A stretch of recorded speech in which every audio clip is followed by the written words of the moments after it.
Good evening, everyone. Welcome to, welcome to the board workshop for September 6th. For those that are able, let's stand for the flag salute. Oh, it's hiding. There it is. Salute, pledge. I pledge allegiance to the flag of the United States of America and to the republic for which it stands, one nation, under God, indivisible, with liberty and justice for all. Thank you. Are there any announcements? Board members?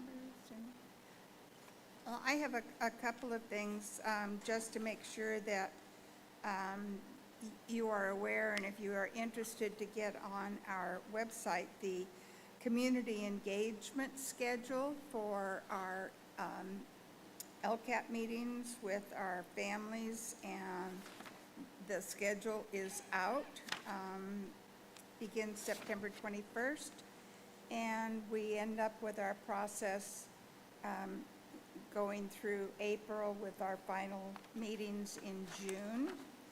And also there's a college fair for those that would like to speak to various community colleges, four-year universities, trade schools, and the military next Tuesday, September 12th, from 5:30 to 7:30 in the big gym at Chico High School. Any other announcements? Okay. Next up will be the consent calendar. Is there any interest in pulling one of the consent items from member of the board? No?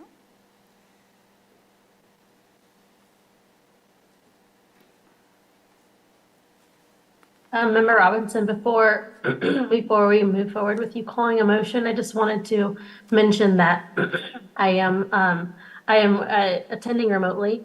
However, there are no folks with me in my space right now. I'm actually gone for a work training, but I don't have any other people present with me at this time. And so for tonight's meeting, all of our votes are going to have to be roll call votes so that I can participate fully and vote from my remote location. Thank you, Board President Dalby, for I did not remember to introduce you. Thank you. Glad you are able to join us this evening. If no one's pulling a member or an item off the consent calendar, I need a motion. Do we have any public comment on the consent calendar? Just making sure. Thank you. In that case, I'll move passage of the consent calendar. I'm happy to second it. And there is an announcement I should have made, and that is that Member Conkin started a new job today, and she's running just a little bit behind schedule, but she should be here in a few minutes. Okay. And I'll second Mr. Lando's motion. Thank you. Is there any discussion on anything? Okay, roll call vote so that Board President Dalby can get in. Ms. Dalby, you want to go first? Sure. Dalby, aye. Robinson, aye. Tennis, aye. Lando, aye. That's 4 with 1 absent. 4 yeses. Thank you.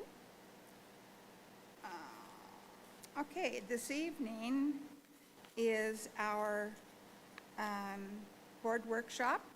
The topic is the Facilities Master Plan Update and Approval. Is Julie Kissel will be beginning our presentation. Good evening, Julie. Hi, good evening, board. Thank you for having me tonight. Really excited to be here, wrapping up what has been a year-long effort with updating our facilities master plan. We're really excited to be able to get started traveling down the roadmap that we're establishing here today. Tonight, you're going to hear about some key elements of the master plan. The master plan is almost 300 pages long, So we won't be bringing the entire document into the presentation this evening, but you all have it, you all have a copy of it for your review. We'll be working on looking at the updated implementation schedule and conceptual plans for those schools that will be coming first in the plan, and also projected costs for those projects moving forward all the way through the master plan, and letting you know what the total accumulated costs will be for the implementation of the entire master plan. I want to say thank you to Laura Noss from Lionakis and her team for helping us with this process through this last year. And I'd like to bring her forward to walk through the presentation. Thank you.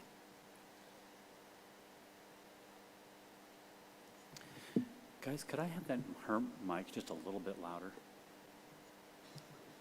Julie's much more soft-spoken than me, so you may need to turn me down here in a moment. So thank you so much for having us. It has been a long process, but I think it's been one we all are really inspired by, the opportunity in this district, all the work that's been done on your implementation to date, and the work that we envision moving in the future.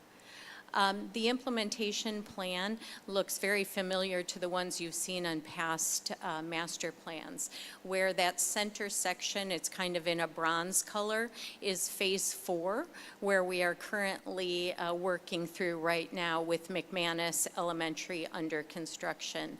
And then, if you recall, at the last meeting we were together, the board also helped us prioritize not only the remaining funds in the current bond, but the next phases, so that we could put an implementation plan together that not only met the community's needs, but also aligned with the likely funding sources going forward.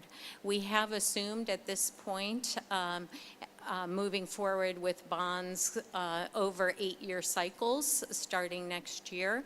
That's an assumption. It will change and evolve depending on what happens, but those are the assumptions that help us fuel a schedule that in turn fuels some cost estimating assumptions we've made.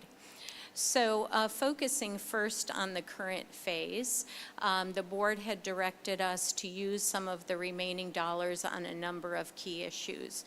One was a renovation of Citrus Elementary School, and that was with recognition of its size, its age, and its need for some updates.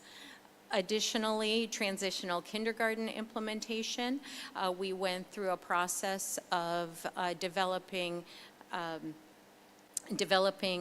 plans for each campus and identifying the transitional kindergarten needs in relation to kindergarten. If you recall, we said kindergarten -1 would be where we'd implement transitional kindergarten, and identified the sites that would require that.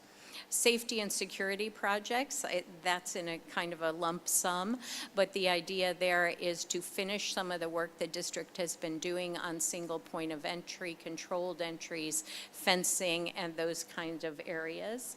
And then restroom renovation projects, which are currently in process at Fairview, for example. But it was also recognized that that was one of the top, if you recall from community and student surveys, one of the top areas of concern. And with some of these projects being pushed out a bit, that if we could address that issue, it would be one that the community would really support. So then we went into cost estimating for each of the phases.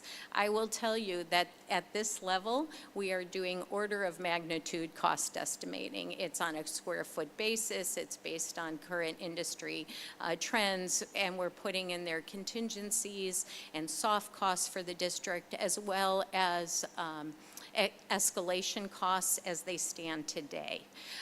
So again, the district does an update almost about every 3 years, and this is a chance to course correct on any of the costs if those things change and evolve.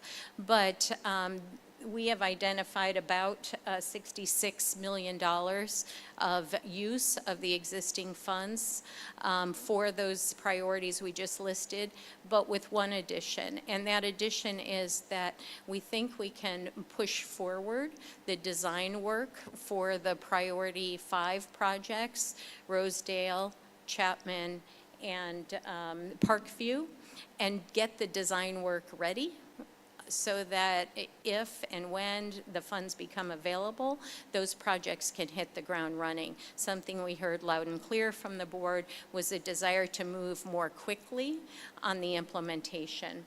So those items have been pushed forward and using some of the current measures funds in order to begin the design process.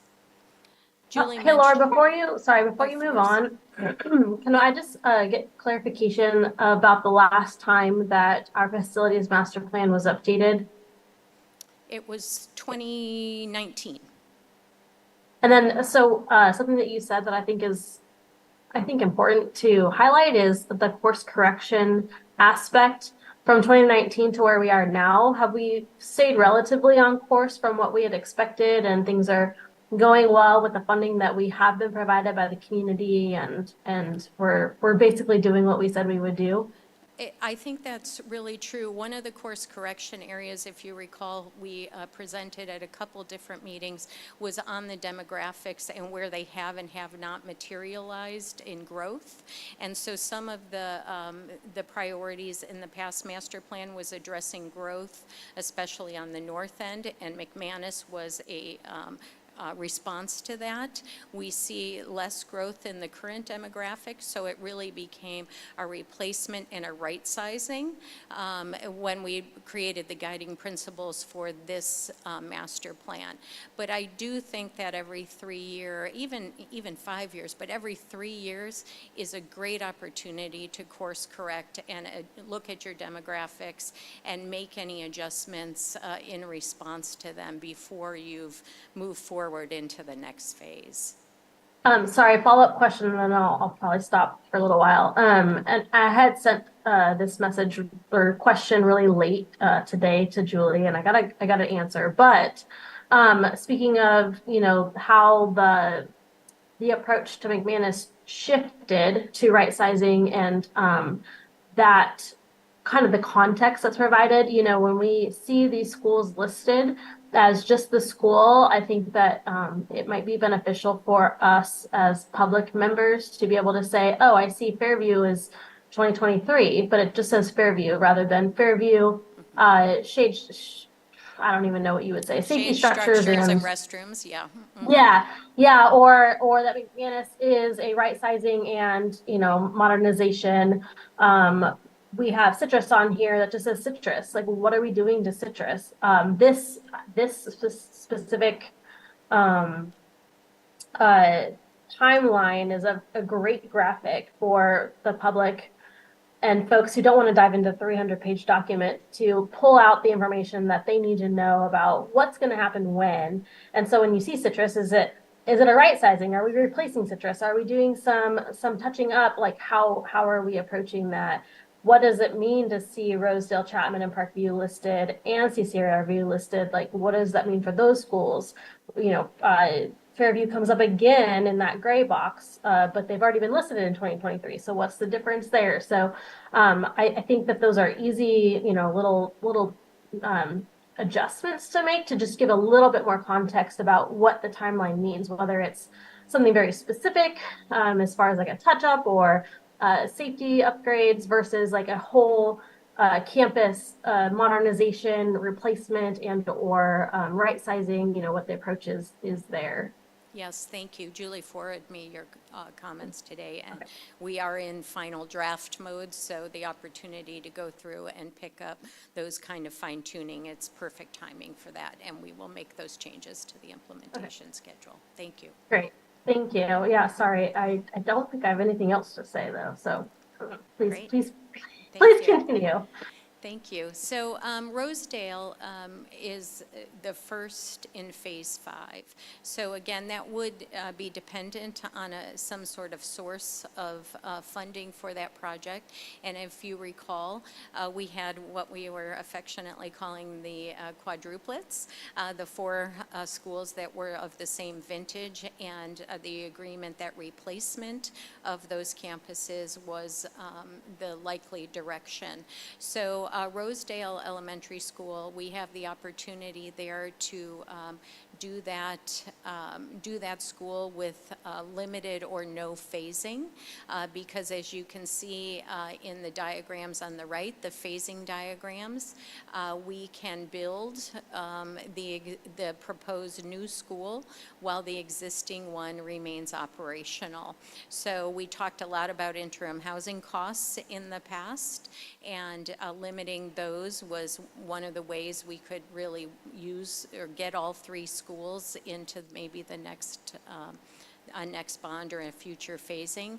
And so Rosedale has that opportunity because it has a lot of open space, and that open space is quote unquote in a good spot for that. So Chapman is a little different in that it doesn't have a lot of adjacency to drop off and pick up and front of house space. So that one, the smallest of the three at a 320 student capacity, we have shown an interim housing concept for that, and you see that in the implementation schedules along that south property line. And the idea would be, again, to have students occupy the interim housing on the site while the campus is done in one large phase. And some of this is in response to some of the construction, that extended schedule that we talked about when you have a multi-phased project. And then finally, at Parkview, this one we can get most of the campus, everything but the multipurpose done in that first phase, and that's a more easily mitigatable building to come at a later date than perhaps all of the classrooms. And again, you will have design professionals brought on for these projects. The master plan is providing guidance. They may find other solutions or work with your committees and stakeholders and find a solution that works better. But generally, we wanted to give some ability to talk about phasing and interim housing and put some budget numbers in there for that phasing and interim housing. So when we focus on Phase 5 forward, those projects are all reliant on future funding sources, as we mentioned.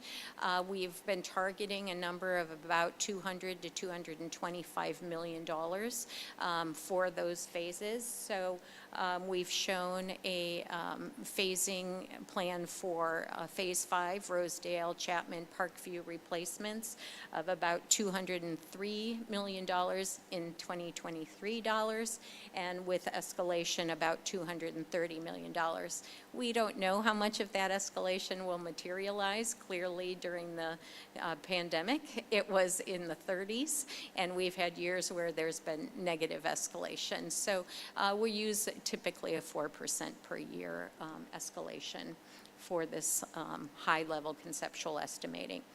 Phase 6 is, again, the board had directed us, Sierra View would be the fourth of the quadruplets and the first of Phase 6, with the Fairview site, the entire replacement campus, a light renovation of Hooker Oak Elementary School, and then much of the work that's prescribed in the master plan for Chico High School, both mod and athletic master plan projects. Again, targeting that $200 to $225 million in today's dollars for that phase.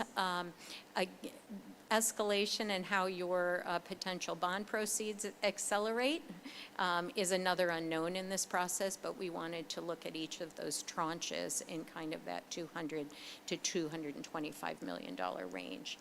And then Phase 7 is the completion at Pleasant Valley High School, and then the 3 junior high schools. And that one is a little bit less, but again, it could be 20 years out or 16 to 20 years out. So what the escalation does to those numbers might be significant. What we did not estimate was all the work out in Phase 8, which is district support facilities.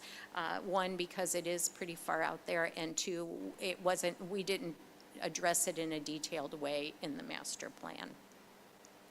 And these are the cost models for these phases, and they do provide a little bit more detail on assumptions on square footage, acreage, interim housing, for those who like to follow along with those kind of things.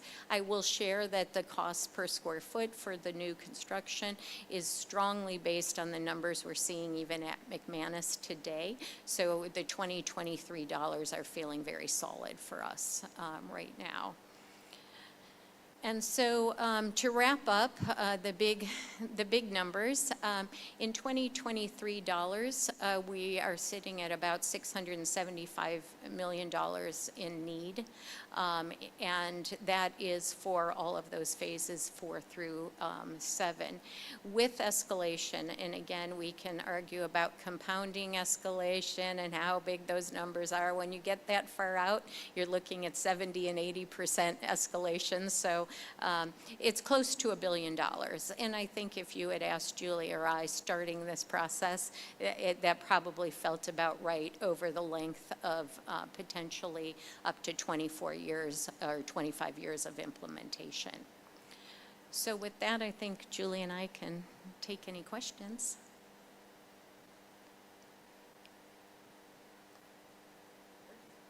What year, sorry, I know you said this, I'm sure, would Phase 7 get us to? Phase 7, so we had assumed 2024, 2032, and 2040. So theoretically, it would take us through the year 2048. Big assumptions again, right? Jacqueline is the minds behind that, but that was the one we came up with, was about an 8-year cycle for potential general obligation bonds. So, and then a very elementary kind of surface level assessment then, is that gets us a new Rosedale, Chapman, Parkview, Fairview. Sierra View. Sierra View, then Fairview? Yep. And light touch on Hooker Oak. Mm-hmm. Do I miss anybody? Then we'll get to the high schools and junior high schools. The completion of their master plan is defined. Mostly modernization, but for the junior highs, but at the high schools, especially at Chico High, there is a significant building component, and as you might imagine, a significant renovation component. Which assumes, not to bring up a sore subject, of getting Inspire It does. away. It does. Right. Mhm. Okay. All right.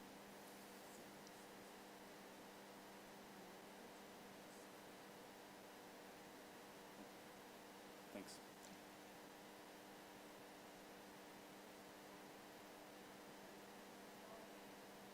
Laura, would you say with this plan that it really sets us up for a reasonable return interval? It seems like once we hit that phase 6, that we're really on this, kind of end over end. Now we can go back to each campus every 6 to 8 years and do the modernizations at a reasonable level. I feel like we kind of have been hit in the last 8 to 12 years of like needing a lot of work done, and this kind of helps us roll out a plan that gets us to a more sustainable return interval, so that in 25 years we'll be like kind of cruising about how frequently we're having to make upgrades or replacements for our school campuses.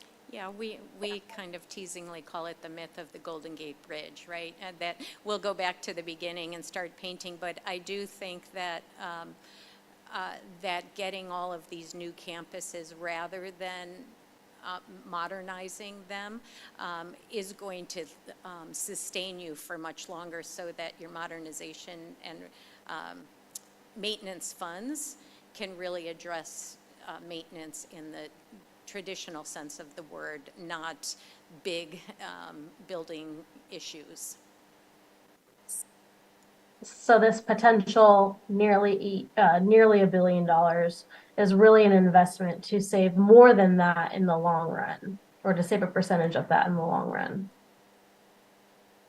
It's hard more to or say, less. but it certainly is from a perception and quality of educational environment, a step up that will undoubtedly serve you. I mean, the building we're in today, right, it takes a lot less maintenance and time and effort and is a space to be proud of. And I think that we can get to that sustainable model in this. Yeah, I think a better way to phrase it, and I'm always trying to think of like, how we demonstrate to the public that we're using public funds to the greatest ability is that going this route and with this plan, this potentially near $1 billion is going to pay off versus if we were to approach it a different way and, just do modernizations, not look at full replacements up front and have a more frequent return interval when it comes to more classrooms or more portables, or, if we weren't to just level some of these places and do something significantly different with our updates and all of the new technology that's behind construction. As Julie will attest to, it's much more difficult to do upgrades to existing buildings than it is to set a high bar with new buildings. That leads into my question. Julie, realistically, in the reports we've heard over the last year and a half, 2 years, there isn't a whole lot we can do anymore to Rosedale, Chapman, and Parkview, and Sierra View. We've bubblegum and baling wired those sites to the point where we're now spending more money than to repair than we're adding to the value of the building that we're repairing. So we're losing money even though we're spending money, if that makes sense. Yes, that's certainly true.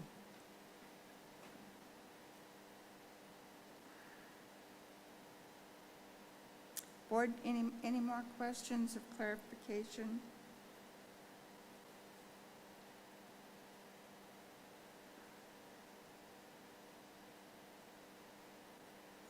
Would any of the Chico High plans, which we're estimating here with escalation at $112,000 would any of those be able to move forward if Inspire stays on the Chico High campus?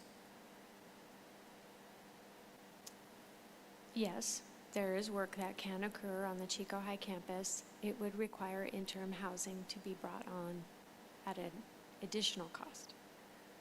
But out in the sports field area, you would have to bring in, sorry, I'm not talking loud enough for you, Matt. You would have to provide interim housing. So for instance, if we were to tackle Building C, we would need a place for those students for a year, and then we could do the work in Building C. And we'd have to go through the campus at a much slower pace in a phased way, and provide interim housing for those students. So your cost would go up a great deal from what you're seeing in the estimate there. 50%? At least 25. Okay. Yeah, well, the cost for Chapman interim housing, I believe, on that slide was $6 million. Right? Just to give you some perspective. And that school is 320 students, so we're talking about 1,200 students at Chico High. Not all at the same time, but the cost is excessive. But that's what it would require. Mm-hmm. I've observed before, I mean, I don't see, and I don't know who does, a viable plan or a clear path at this point for Inspire not being on the Chico High campus. We have not established any of that. right? No, nothing has been established yet, but smart people are working on it. I can guarantee you that. Okay. So you don't think it's a weakness in this draft plan that we don't have, this draft master plan, that we don't have we haven't yet had any compelling, I guess, mechanism for moving Inspire to off Chico High? So the master plan is just that. It's a planning document, and it is a roadmap for where we want to get, where we want to be. So I don't think it's a stopping point in our planning process. Okay, thank you. One of the things that, I think for me is looking at this is our document for Chico Unified School District facilities and schools. Inspire and our other charter schools, we can, as we did in the last bond, write in how we support and treat our charters. And we have different levels of charters. We have charters that are on district property. We have charters that are not on district property, that could Prop 39 into the district if we don't include some support. That whole process, once we've decided what we're going to do with Chico Unified and how we enable taking a bond request out to the public, that's the time where we will, as board, because this is our decision, decide what we're going to do in the way of support for our charters. Not all charters are the same. Some are seat-based, some are online type-based charters. So we've still got a lot of discussion and planning ahead of us when we get to the point. We haven't made a decision yet. This is our first decision, is does the facilities master plan represent where we feel we need to go with Chico Unified's future for housing? And Sorry, Eileen, can I tail on that just really quick, because that's a really good point, that this plan, as it's written currently, is written for Chico Unified facilities. And I have a question for Julie about that, which is, as far as Chico High's work goes with its, I think, eight lines on the phase 5 model, the earliest that work can really get started is likely in the 2030s. That would be a 2032 bond if we were doing them every 8 years. Okay. So in this workshop, looking at this master plan, we're talking about Chico Unified facilities and what us as a board would like to see happen with those facilities at those intervals. And just as a reminder that this board has originally not just originally voted that Inspire would move to the Fremont Street project area, but that we reaffirmed that recently, that is Inspire's future location, and that we are working towards that solution, but that is separate from this particular master plan. It's a tangential, Well, right? it's not separate, Item. right? I mean, if the move A is a tangential, requirement though. for We fulfilling can- the master plan, then it's not very separate, then they're intertwined. I'm sorry, Matt, we're not having discussion. This is time for questions for our staff. We can discuss when it's time for, when there's a motion on the floor. Yeah, I wanted to clarify that the master plan we're being presented with was contingent upon Inspire being gone. And I wanted to bring attention to the fact that there is no viable plan in place for getting Inspire gone. So therefore, it's a highly relevant point. I think that's a good question for Julie and Laura. Is this master plan contingent on Inspire being gone?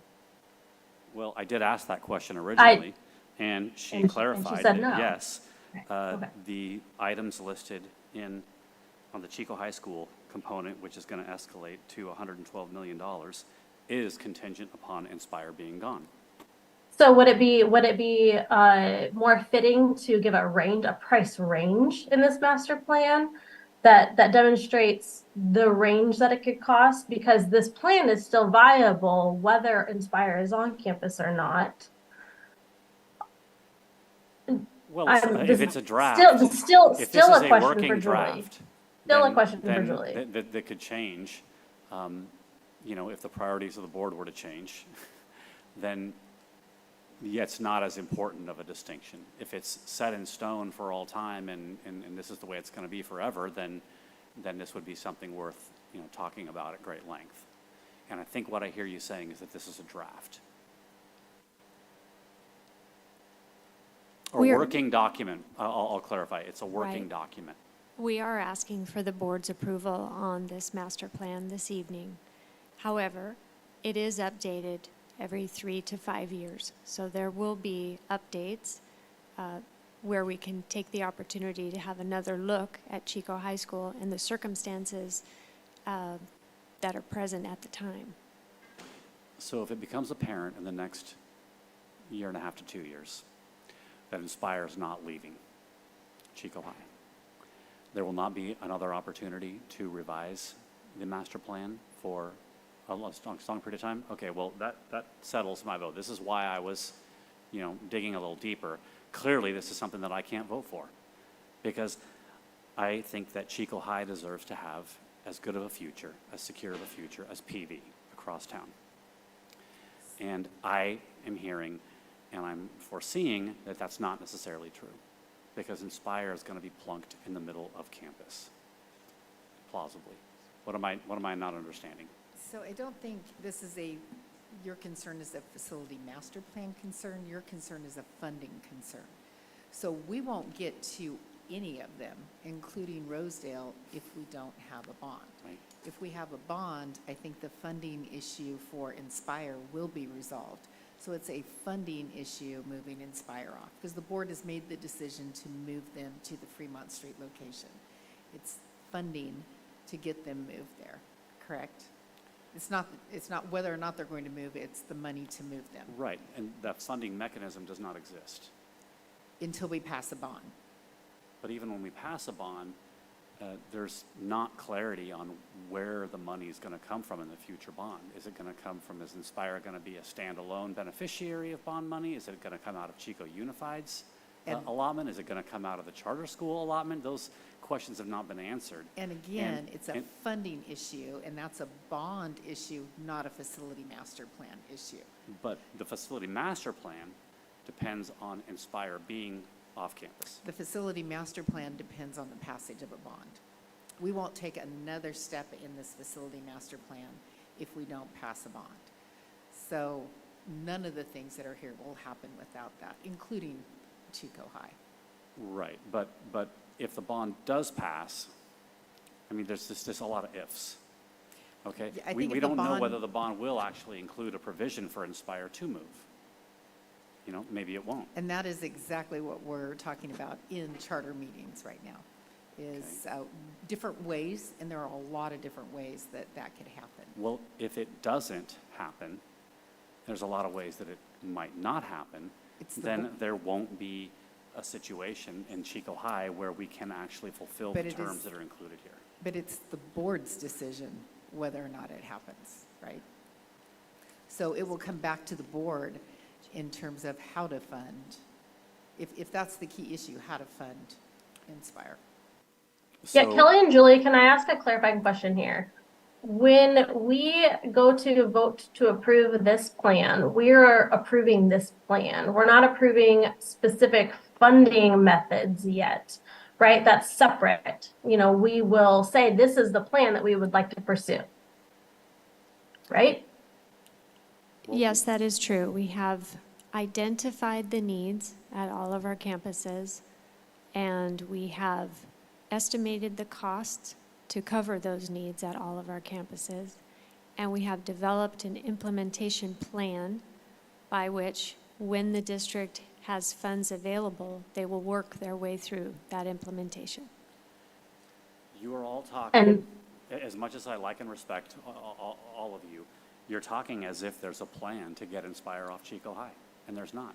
Now, you in might the be same tying- way you might that be we're tying talking our about hands. also renovating Roseville and renovating Parkview and renovating Chapman and replacing those Member schools. Robinson? And I so, apologize. Point of to order. deny Yes. that Mr. because Ms. of Colby, I'm sorry. funding, because One we moment. don't have funding, you know, we're talking about a plan. It really And feels that's what like we're we've here, kind of that's slid what into debate we here. are here to approve, is a And- plan. And what comes after that is up to us as well. But right Member now, if Dolby? this is the plan that we want to move forward with, if you want to see those 8 things happen for Chico High, this is the plan you want to approve. Member Because Dolby? the funding piece comes later.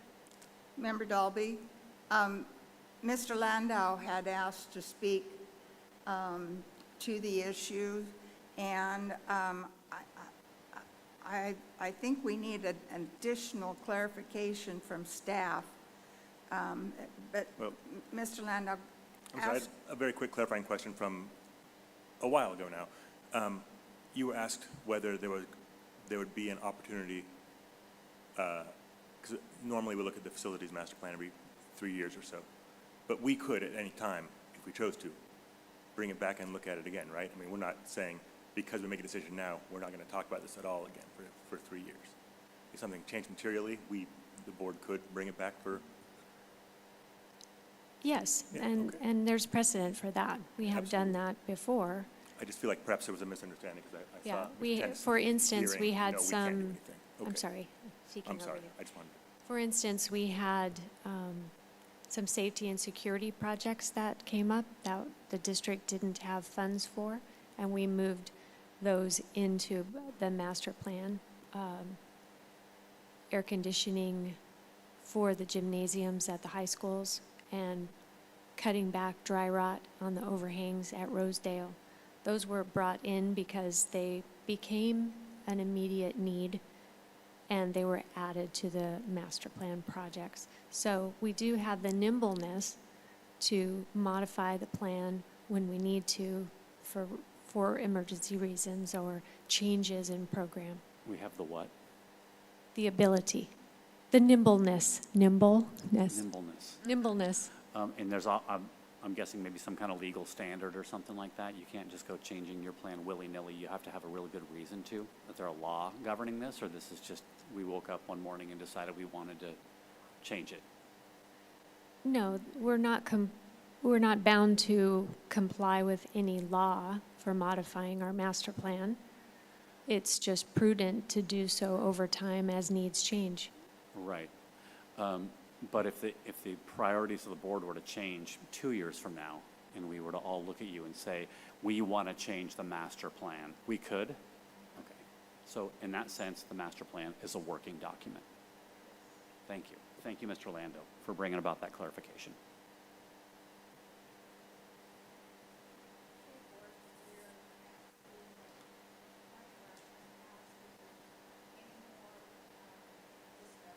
Use your mic on.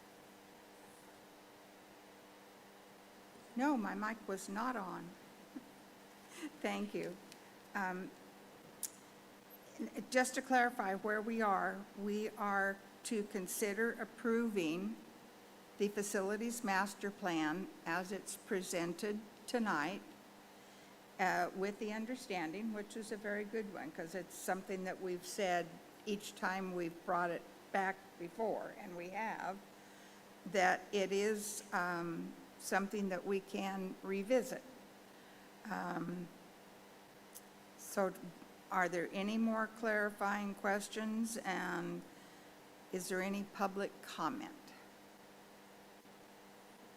We had no speaker cards submitted? Right. No speaker cards. This was asking for public comment on this particular agenda item. Do I have any motions associated with this agenda item? Sure, I'll move adoption of the facilities master plan as written. I'll second. I have a motion by Mr. Landau and a second by Member Dalby. Any further discussion?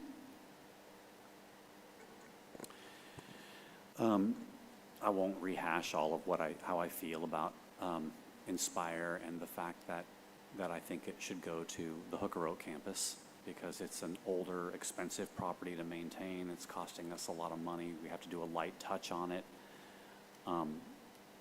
which I think is,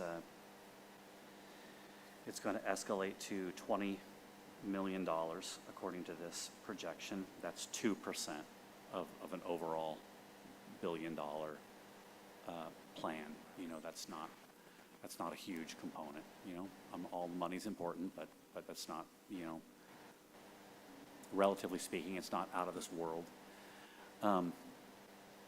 There's also the costs of potential interim housing that we would have been able to utilize Hooker Oak for that reason. I did the math once upon a time. I thought I got pretty close to $100 million we could save long-term by giving Inspire the Hooker Oak campus.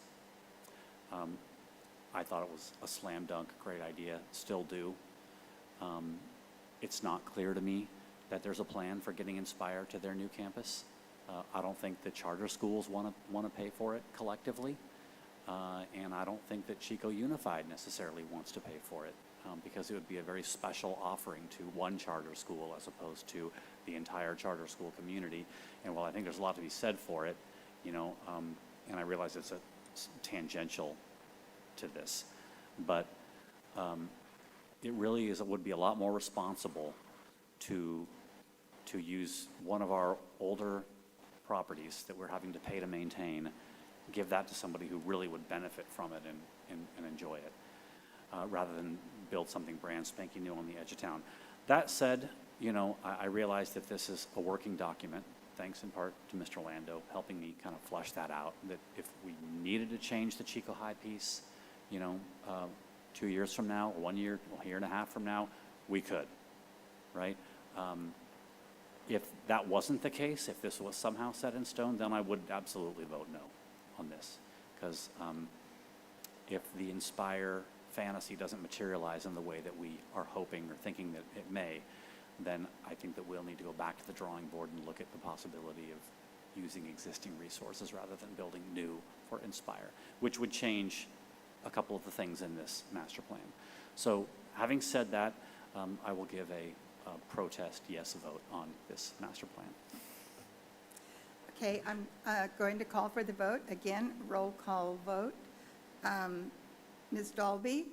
I'm sorry, Ms. Robinson, if you're going to call for the vote, you have to do a vote to call the vote, and ending discussion I don't think is beneficial for this board. I think that everybody should get the chance to give their input for discussion if they have any. She wants more discussion from the board before we take a vote. She wants to make sure that there's not anyone else who wants to talk. And in terms of rules of order, if you call the vote, you have to vote to call the vote and then you vote. So we have to vote, or we can just make sure that there is no reciprocal discussion. We just gave Mr. Tennis a good amount of time to say his piece, and I think that it was very valuable. And I think the rest of us may have some additional thoughts to add, but I just want to make sure that we're giving that time and space to folks to give their input. Okay, I did, I believe, ask for additional board discussion if there was any. I will ask again, is there any board member that would like to add? I have one little thing, and that, you know, we're very actively looking for solutions through discussions with the charter group for all of the issues surrounding charters. It's not just sitting there dead. And we will we will find a workable solution, I believe. I think there's a good faith effort on the part of the charter group to find solutions. The first part is we have to do our job and pass our facilities master plan so that we know where we're going and how we propose to get there. Ms. Dalby, did you have other comments? Yeah, Mr. Tennis, I think you made a lot of good points about the unknowns and that, we are working with a working doc. You and I came into this board at the same time with a master plan that was still in flux because we've made some of those approvals in how to redirect funds based on needs, and that gives a sense of control is not the right word, but a sense of I think reassurance that when the time comes, the board can pivot if we need to, and we do have the final say in how that's done. In terms of your comments about Hooker Oak, I full disclosure, originally was a really big proponent of the idea of maybe repurposing that campus for Inspire, and have changed my mind given all of the information and evidence, at least at this time. And when you talk about it being 2% of the 1 billion, clearly, or nearly $1 billion, Hooker Oak's population is more than 3% of the entire district. So, if we're talking about equality in terms of how the funds get distributed over the next 25 years, we need to remember that this is a Chico Unified School and these are Chico Unified students, and that we have an obligation to them, and their population at Hooker Oak is more than Inspire. And that's a non-issue anymore because we've already voted on that and it is in our past at this point, and we are looking for solutions moving forward, as Ms. Robinson mentioned. I think personally, this is a good plan. I think that this is a good plan to set our sights on at this time, to set some pretty robust goals and to show the public that we want to work together as a community towards better facilities for all students in Chico Unified School District boundaries. And I feel like that will be more forthcoming as we continue our conversations with the charter schools, and that Chico Unified is committed to doing what's best for kids in this community. And so I think that this is a great plan, and I will be voting yes for it. And it gives, a great outlook for timeline and how we intend to utilize public funds at the best return for each student. And so I appreciate the discussion, and thank you for letting me give my input. Is there any, Mr. Landau? Thank you. I just want to point out, so some people think it's a not so great plan. I hear it's a very good plan. I'm kind of in the middle on this plan, honestly, because I would like to see some work done on Chico High. But the point is, in this plan, we don't have work on either Hooker Oak or Chico High until, the 2030s. And our next major plan review for the master plan would be in 26. So we've got time to see how the bond develops and what our funding and our demographics both look like before we have to think about, even touching these sites in terms of doing major work. And my suspicion is that will change, right? My suspicion is that we will have different board members. Who knows what we're going to want to do in 26. But I'm very comfortable with the work that you guys have done. Thank you, Julie, in getting us this far. And I think it's a good roadmap. Though again, I won't be surprised if Chico High moves up some in terms of when we look at it in future updates. Thank you. Any further discussion, board? Or I have just one brief response to one point you made, Ms. Dalby.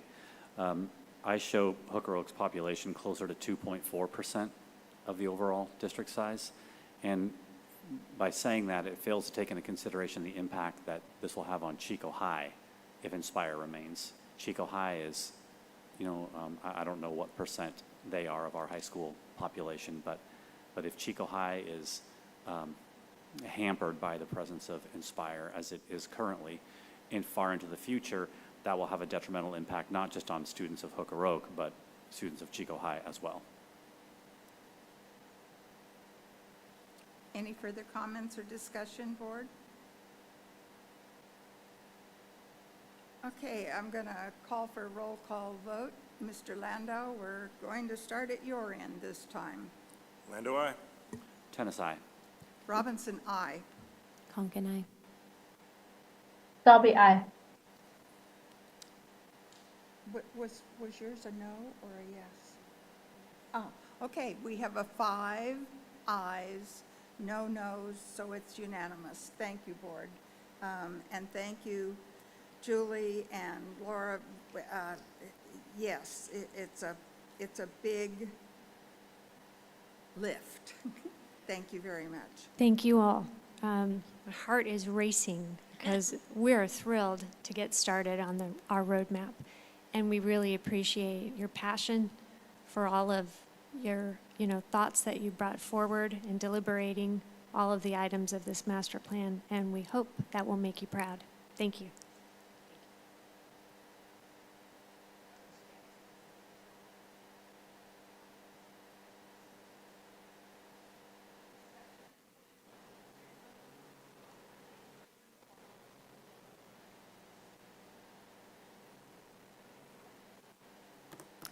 Yeah, so I do want to give as we just commented, Julie and Laura, a huge shout out. That's a lot of work to put this plan together. So I'm happy to hear that the board approved it.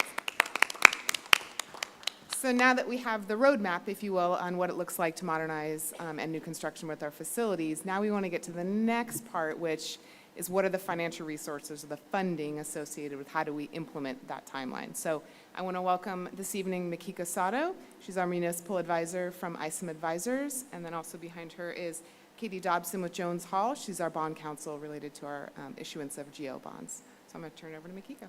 Great, thank you very much. So Board President Dalby, members of the board, Superintendent Staley, District Cabinet, and members of the Chico USD community.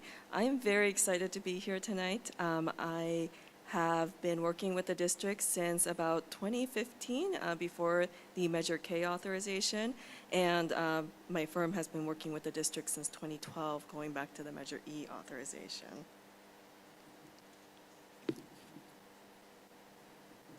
All right, so the first slide here, is a general overview of general obligation bonds. So general obligation bonds are voter-approved long-term debt instruments, and they are backed by the legal obligation to levy and collect property taxes to pay the debt service on the bonds. They are the most common funding source used by California school districts to fund their capital facility needs. I also wanted to talk a little bit about Prop 39, which was approved by California voters in 2000. It lowered the threshold to pass bonds to 55%. In exchange for that lower threshold, it put in some safeguards for taxpayers. A project list is required to be placed into the ballot measure. The election must be conducted on a regularly scheduled bond election date, and it requires annual performance and financial audits. Establishing a Citizens Bond Oversight Committee. And for each Prop 39 bond measure, there is a maximum tax rate projection of $60 per $100,000 in assessed value.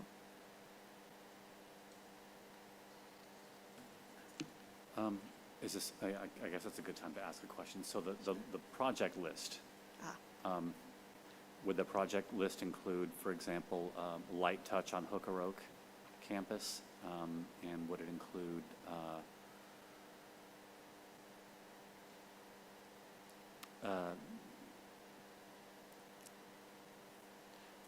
yeah, I'll just leave it at that. Would it include a light touch on Hooker Oak?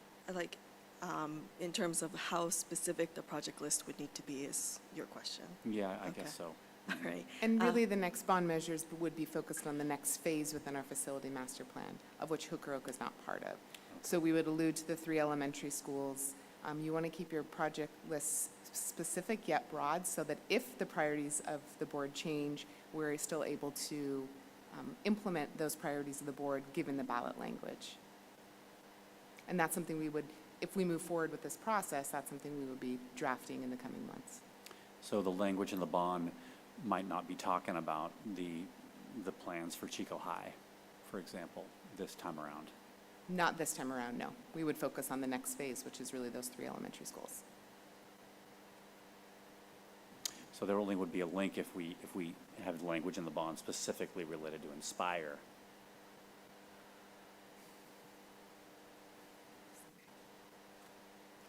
We could have language related directly to Inspire, should that be the direction that we want to go. That's enough for now. Thank Yeah. you.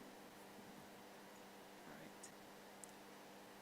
So moving forward, I might need to direct this. Here we go. The Chico has a strong history of community support for its bond programs. Its 2 most recent bond elections were in 2012 and 2016. And in both bond measures, the district received significant support above that 55% threshold. Measure E passed with 65% voter support, and Measure K passed with 71% voter support.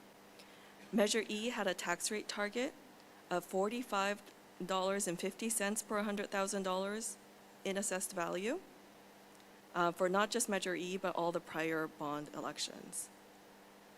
Measure K had a separate tax rate target of the $60 per $100,000 in assessed value. So in 2016, with the passage of Measure K, the district board created a plan to alternate between the 2 bond measures to meet the district's ongoing project needs while implementing the bond program responsibly within the tax rate targets provided to voters at each of those Measure E and Measure K elections. So at this point, all of the Measure K bonds have been issued. The Measure E bond program is more tax rate constrained. And so there is $33 million in authorized but unissued bonds still remaining, of which we can't issue all of it yet within that tax rate target of $45.50. So that is scheduled to be issued in 2026. I do note at the bottom that now that the Measure K bonds have completely been issued, compared to the estimate provided to voters, when we actually issued the bonds, the total debt service was $40 million less than what we had originally estimated, which is fantastic news. We were able to issue those bonds in a very low interest rate environment, which ultimately was to the benefit of taxpayers. Slide 6. Oh, I should move this one forward too.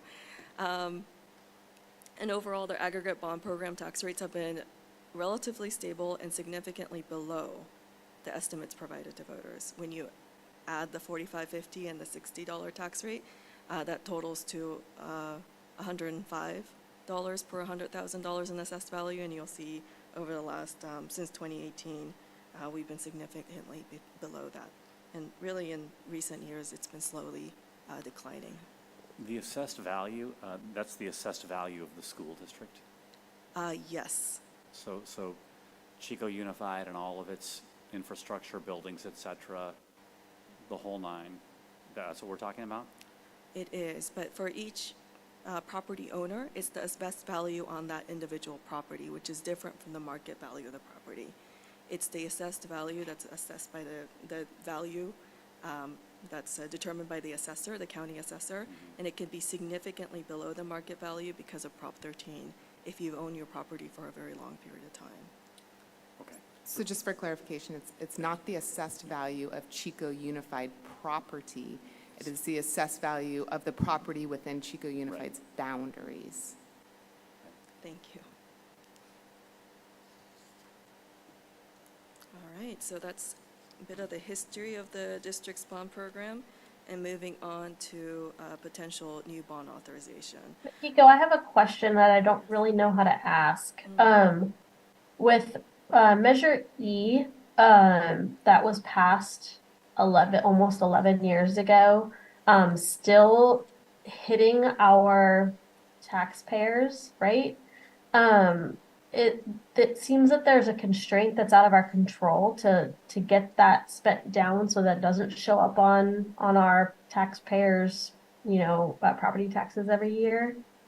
I I'm a little concerned about potentially looking at going out for a bond next year and having it be the third line on somebody's property taxes that's for Chico Unified Facilities. What's the hangup, or what does the general industry say about that? Sure. So the bonds are structured so that they are repaid, usually 25 to 30 years. Under government code, the bonds can be repaid for up to 40 years after the issuance. Chico actually has been historically very conservative in structuring their bonds with shorter repayment terms, which lowers the burden to taxpayers by lowering the interest expense. So it is not unusual for a bond authorization that passed in 2012 to be repaid over a pretty long period of time. I think you're specifically asking about the unissued bonds from Measure E. And it is a little unusual to see unauthorized bonds from an authorization back from 2012. But I'm actually going to move forward in the presentation real quick. And what you can see is in 2012, the assessed value continued to go down in the district. The impact of that market downturn continued on almost till 2014, which was significantly longer than the actual housing market crisis that occurred. That tail end lasted a little bit longer than expected, and that's what created that constraint in the Measure E bond program. And the district was just able to adapt its plan to make sure that the district was able to stay within that tax rate target promised to voters, despite the fact that this unexpected event occurred. And so I think it's just a prudent decision by the district to adjust its plan based on unexpected events. And that in 2026, we're expecting a significant decline in the debt service associated with that Measure E program, and the district will be able to issue the remainder of the authorization.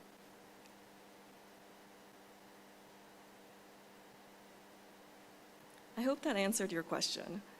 Okay, great, thank you. So let me go back a slide here. This is a Venn diagram that I really like, and I think it's really relevant to some of the issues that the board is currently facing. The district, when designing a new bond authorization, needs to balance a number of objectives that are slightly competing.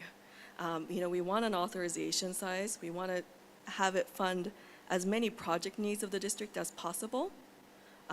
We still want that project list and the whole bond authorization to get sufficient voter support for it to pass. But we also want to be mindful to the taxpayers who are going to be paying this over 25 to 30 years and making sure that it's a prudent program. And those objectives are competing to some extent. And so it is not necessarily easy to get to a point in which all of those things are balanced. So whenever we start a discussion about a new bond authorization, I like to share this Venn diagram. It's fairly simplistic, but I think it's helpful to know why it's difficult to balance these multiple objectives. All right, so moving on, the next slide is the district's tax base. The district's assessed value is one of the key inputs into any bond program. As you can see, since the passage of the Measure K bond authorization, the assessed valuation growth in the district has been very strong and consistent. Measure K, the bond authorization, assumed a 3 to 3.5% assessed valuation growth per year, and the district assessed valuation growth has exceeded that in every year.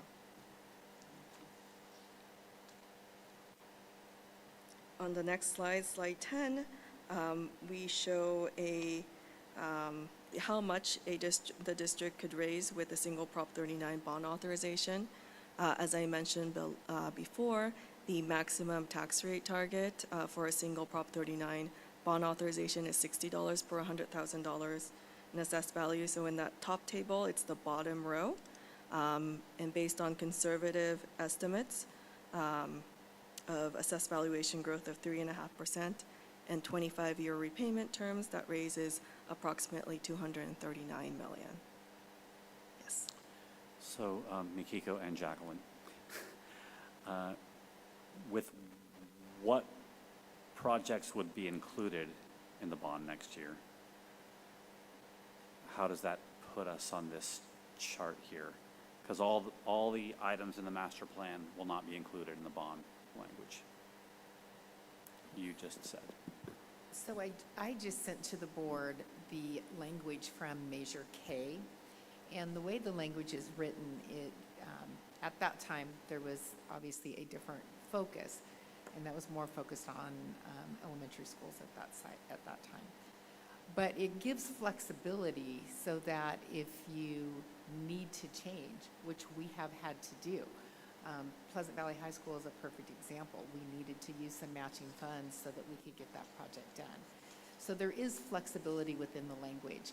And I think if there's specific questions on that, Julie helped write that language, probably did write the language of the prior bond and can address that. It's a fine line that you walk because you want to make sure the voters know this is what we're voting to fund.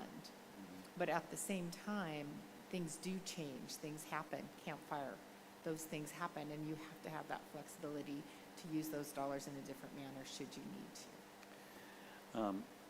And so it's just kind of like you could choose to look at the master plan as sort of like a elaborate list of priorities with some nuts and bolts thrown in there for staff and people to utilize while they're doing their planning. But it's all contingent upon money coming in. And so master plan's current approximate value is $1 billion, give or take. And over an extended period of time. And so this will just feed the top, most teed up, elements to the tune of, $239 million. Unless, of course, the board comes back and needs to change the facility master plan. Yeah. All right. Julie, do you have anything to add there? Did I get it? Okay. Well, so just clarification, I think, Kelly, is that this would be looking at this time that we can go out for a bond. And it seems like on average, the school district recently has been going out for a bond every 6 to 8 years. And the master plan we just approved was really looking out at 25 plus years for that high ticket dollar of nearly $1 billion. And so just keeping that in context, over the next 25 plus years, we have about that amount of money that we're looking at with inflation, et cetera. And this is really looking at what can we do in the next phase. Is my understanding on that correct? Yes, it's about continuing to implement the plan, and so the next phase up is where we would utilize these dollars. May I? Two questions of clarification. First of all, it's my understanding that Measure E at this rate will be paid off sometime around 2040. Is that? Yeah, currently, the final maturity of that is 2041. 2041? Yes. Okay, thank you. Secondly, if we needed to or wanted to, could we put two different items in front of the voters as like two separate bonds if it fell into the same like total cap in terms of how much we were asking to repay? Yes, well, you can put two bond measures on the same ballot. It's a little bit tricky, and this is kind of goes to an election consultant role, more of a, kind of outside of my lane. But generally, unless the district needs both of those bond authorizations, we typically do not recommend two bond measures on the same ballot that are competing against each other, because it just dilutes the support, if that makes sense. It does. Yeah. I hear what you're saying. Yeah. Thank you.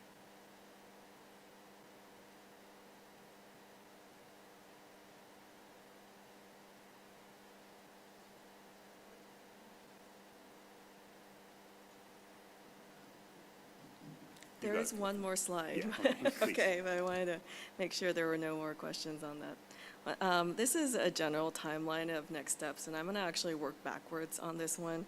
The target election date is November 5th of 2024.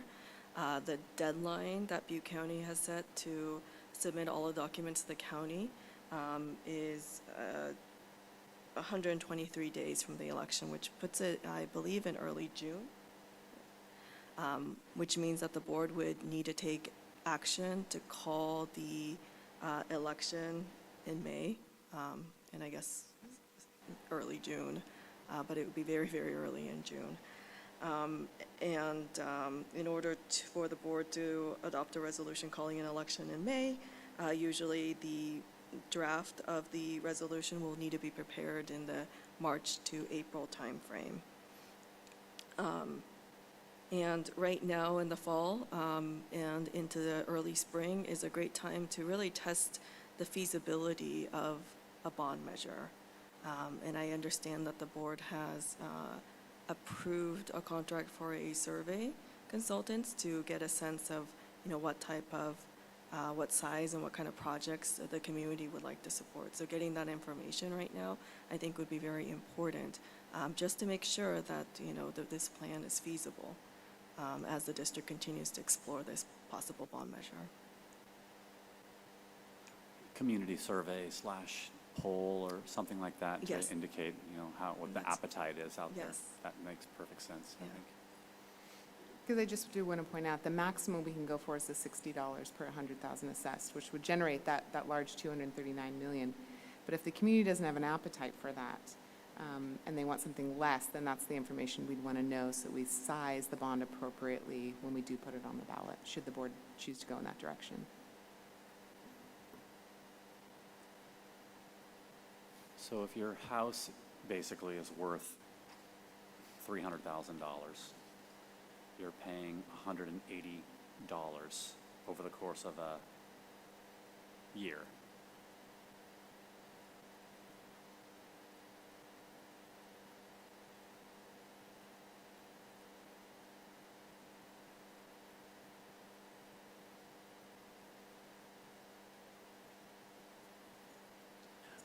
Do we know what that would cost to go out and survey the community and stuff like that?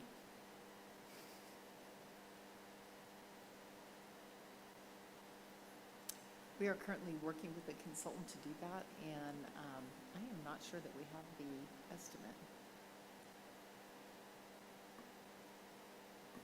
So the decision's already been made to do it. We're waiting for that feedback, basically. Yeah, okay. No further questions, Your Honor.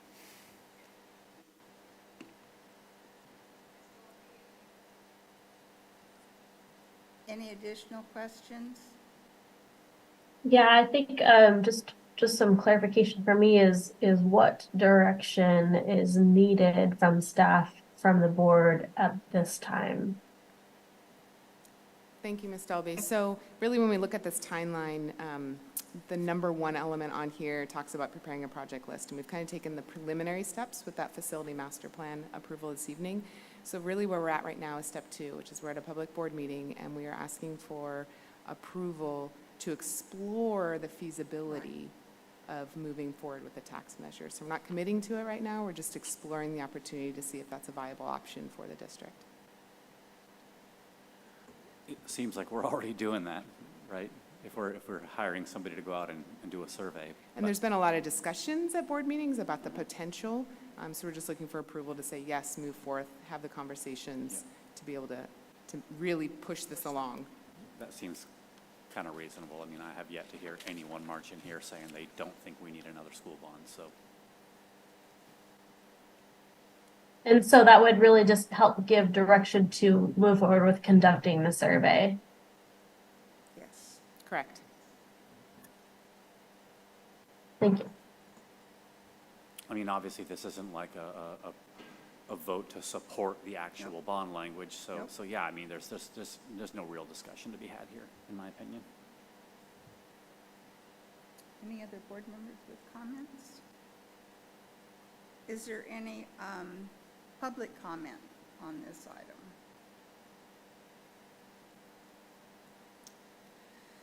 Okay, do I have a motion associated with approval of 4.2? I'll make a motion. I'd like to move to direct staff to explore the feasibility of going out for a facilities bond on the 2024 ballot. Is there a second? Second. Okay, I have a motion from Board Chair Dalby to go out and explore the feasibility of what she said, and a second by John Smith. Thank you, Board. Any further discussion? Board Member Tennis, actually, is just for the record. Yes. The handsome Mr. Board Member Tennis. Thank you. Okay, let's start with another roll call vote because Ms. Dalby is on Zoom. Ms. Dalby, your vote. Dalby, aye. Ms. Conken. Conken, aye. Robinson, aye. Tennis, aye. Lando, aye. That's 5 yeses. Thank you, Board.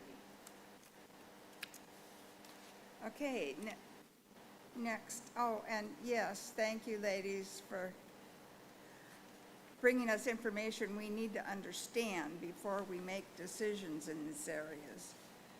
Okay, next is discussion action calendar, proposed board workshop calendar. We've got a couple of things to clear up. So in your agenda, there is the sheet that lists our board workshops and annual presentations. We did have errors on the last one, so we wanted to make sure that this is what people have signed up for. So just a double check on that. I think we got it all right on the Is front the- page. I think the only question I have is about the community schools. It doesn't seem like that's complete on this document that's attached to the It is not. agenda. So on the front page, we have the workshops, so I wanted to make sure that we did get everybody accurately assigned there. And then on the second page is our annual and biennial standing work groups. And again, want to double check to make sure that we have those accurate. And then we also have a new standing group, which is our community school planning grant. We did have Ms. Robinson volunteer to be a part of that, but that needs to go to the whole board and see if there are other people that are interested. We need 2 people to serve on that. I'd like to support Mr. Lando for community schools since I think that you were the champion of this idea from before it was really a viable route to go. Just my 2 cents. I appreciate that. I was going to ask for the same. Thank you. Okay, Board, we'll add Mr. Lando to the Community School Planning Grant. Any other additions, changes, questions? I just have a comment of thanks for going back and checking out all of the footage and the discussion because I know that it got really complicated back in June when we were all tired, and in August there was a lot of questions that came up about this, and this looks a lot more like what we had discussed as a board and then asked for it to be brought back in August. So thank you for staff's time for digging into this a little bit more succinctly, and I feel good about the assignments listed in this document. And I think we learned an issue about using a changeable Google Doc for this exercise, so we may do something different in the future. Okay, Board, do I have any motions associated? Yes, Mr. Lando. Sorry, Mr. Tennis, thanks. Been trying to. Yeah, I've got a question. I was, on every draft up until now, I don't know what happened, but I've been on for months. I thought I had been on the physical education dress code and locker room privacy. Why was I mistaken in thinking that I was on that, or when did that change? So when we brought it forward the last time, you were on it, but when we went back and looked through the minutes to find out what was it that we left that board meeting with, it was. That had been a mistake, huh? But again, this is the board's decision, so if there needs to be changes and you guys want to discuss that, talk that out now? On a similar note, I had a memory that you had talked about maybe being on the wellness committee. I mean, I'm not going to object to being on the physical education one because I think I had interest in that, but I don't think I actually got that as my choice. Yeah, and I had also expressed interest about the wellness committee just for all of the topics that it covers as well. Rebecca, I'm sorry, I couldn't hear what you said just now. I don't know if you didn't have your microphone unmuted or if it's There were just many a of you that technical expressed issue on my interest end. for it, for sure. So Rebecca, Conkin, I have, and this is not by any means something I'm super eager to achieve with you, but I would offer you my position on nutrition services and local food sourcing in exchange for physical education, dress code, and locker room privacy. But if you don't want to do that, that's fine too. I like that idea because I did have interest in nutrition services. I do also like the idea of just having that right there for person. Oh, yeah. No, that's a great And I would be point. happy to do the same and swap with Caitlin as well. We could maybe just move the tennis and Dolby team from nutrition services onto the locker room, and we'll go down and work on the nutrition and food instead. You want to just And then Ms. Dalby and I could have productive conversations about the locker room policy? That sounds good to me. Sorry, I think I caught 2/3 of that. I don't know if I just am not linked into Ms. Conkin's microphone or if it wasn't on, but sorry, I think I caught what that was. I don't necessarily have objections. Would you like me to reiterate? I can reiterate what was discussed. Yes. Mr. Lando suggested just now that maybe we move the tennis, let's see, the tennis Dolby February. team off of nutrition services and local food sourcing onto locker rooms. And then we put the Lando Conkin team onto the other. And Rebecca Conkin wisely, I think, pointed out that it would be helpful to have a male and a female on the locker room discussion. I appreciate that input, and I love the idea of sticking with you, Matt. So I'm good with that change. Ms. Conklin, are you okay with that as well? I am okay with it. I actually love the idea of being on nutrition services too, so. Same. Okay, did you get that? Well, it's not official yet, so.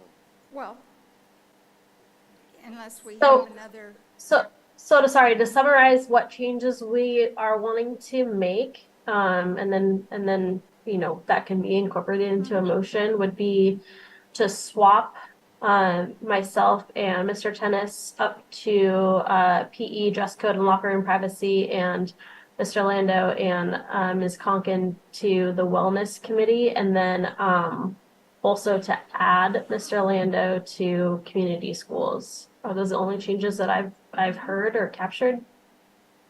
I think you said That's wellness. correct. You meant nutrition though, right?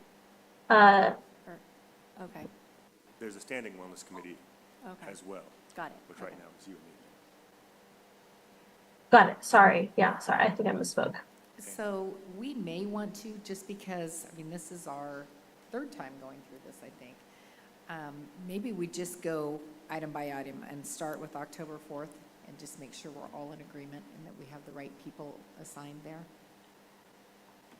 okay, October 4th, I have, Now we would have Mr. Tennis and Ms. Dalby. yes, Okay, November 1st, which is student achievement data, CASP information, board self-evaluation, we start that process. That would be Ms. Robinson and Mr. Lando. yes, Okay, moving on to nutrition services and local food sourcing, Mr. Lando and Ms. Conkin. yes, CTE pathways and arts programs, Ms. Robinson and Mr. Tennis. yes, May 1st, alternative education, housing and supporting at-risk students, Mr. Lando and Ms. Conkin. yes, And then the local control accountability plan, Ms. Conken, and Ms. Dalby. Where did the community schools? It's on the next page when we go to our standing Thank work you. groups. Okay, Okay, I just want to make sure we're good on the front page. yes, Okay.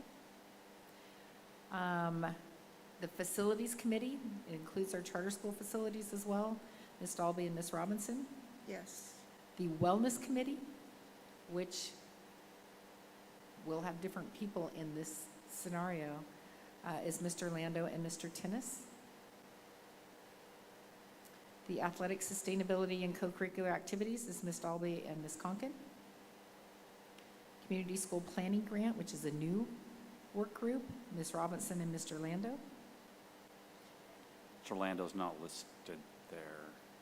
Correct, we just added him. Okay. Yeah. Does it make sense to leave Landau Tennis on the Wellness Committee when we're using Ms. Conken and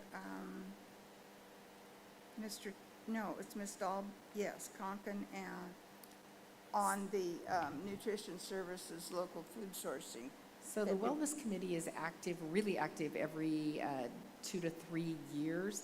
And right. we just had that. So the reality is, on this particular session going through, there probably will not be Wellness Committee meetings. Okay.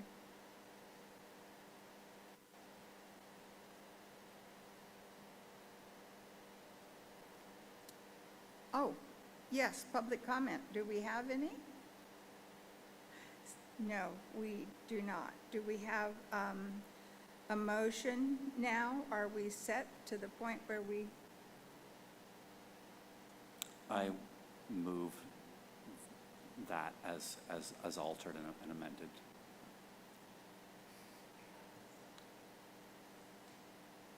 Seconded.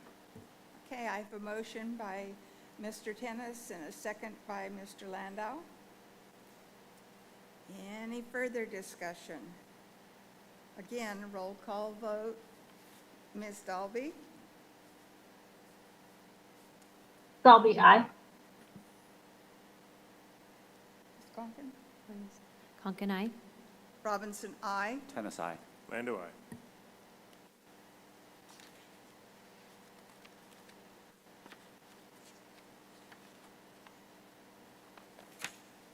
Okay, then next is 6, board member request to agendize item. I don't think we had a document turned in with a request. Then I'm going to ask for public comment on closed session items. We will be going into closed session. Are there any comments on our closed session agenda? And I will inform the board that at this point, unless the board would like to go into closed session, we do not have any items that need immediate attention that cannot wait until our September 20th meeting.